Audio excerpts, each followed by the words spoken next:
Hello everyone, how are you all? Hope you are doing good. I Neha welcome you back to my YouTube channel, The Learning Channel. In the previous video of verb, we have studied about finite and non-finite verb. Now in this video, we will be continuing with the non-finite verb.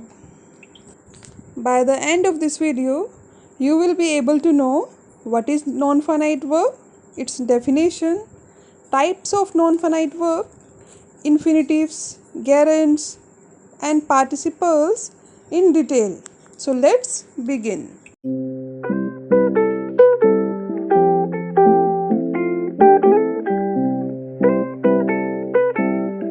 See, verbs are called action words. We can say that verbs are words that describe the actions or state of being of people, animal, places or thing. For example, sing, drive, love, dance, enjoy, agree and feel. Further, verb has two kinds, finite verb and non-finite verb. Finite verbs are those which changes with the number of subjects and tense. For example, she loves to dance. In these sentences, it can be observed that the verb loves is used when the subject is singular, she, and verb love is used when the subject is plural, they. Therefore, finite verb changes as per the number of subject and tense. Now move further and study about the non-finite verb. The non-finite verb forms do not show tense, person or number. There are three types of non-finite verbs: gerunds, infinitives and participles. Let's study these in detail. Now let's move further and study the first kind of non-finite verb, the infinitive. The infinitive is a non-finite verb and is generally preceded by to.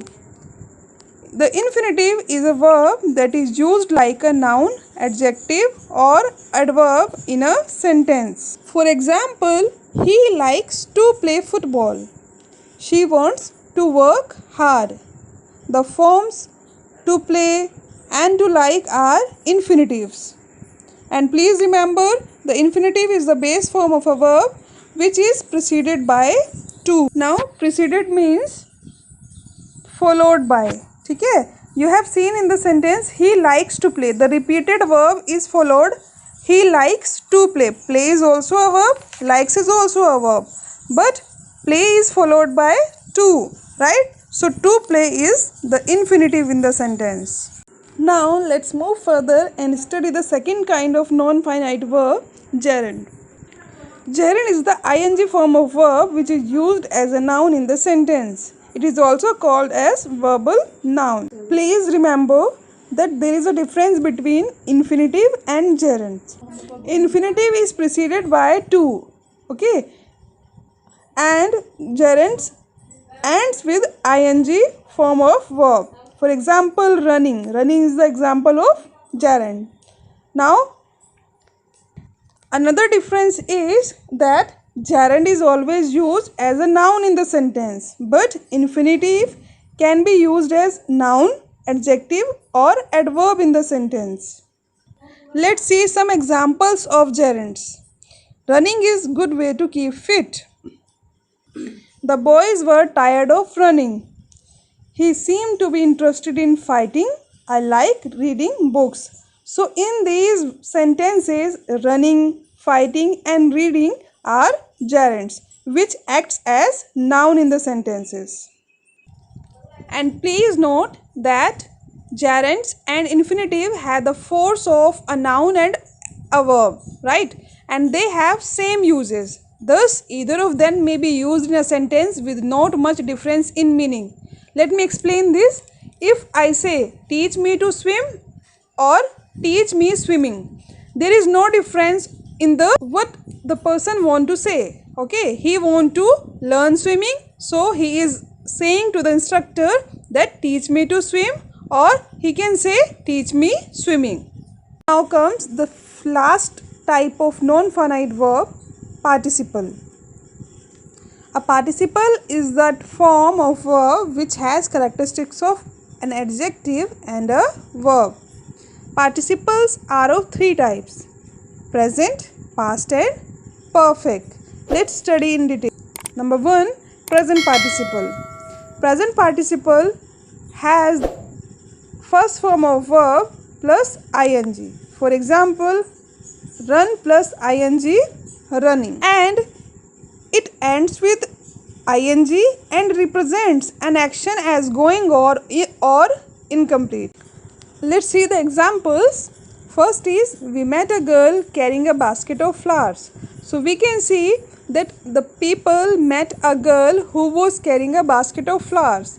Here, carrying is acting as an adjective and also as a verb, right? In another sentence we can see, it was a tiring journey. So tiring is a verb and acting as an adjective to describe the journey. Now comes second kind of participle, past participle. Now comes the next type of participle, past participle. See, past participle use third form of verb and is usually ends in ed, d, t, en or n. It means the third form of verb will be used when we are using past participles, and it also indicates about the completion of task in past. It means that work has been completed in past. Let's see this through examples. She looks tired. The candidate selected for the post is my brother. Driven by hunger, she stole an apple. So in these sentences you can see the third form of verb is used: tired, selected and driven. And it also shows that task has been completed in the past. If you like this video, do subscribe my channel and hit the notification bell. Till then, stay tuned. Take care. Bye bye.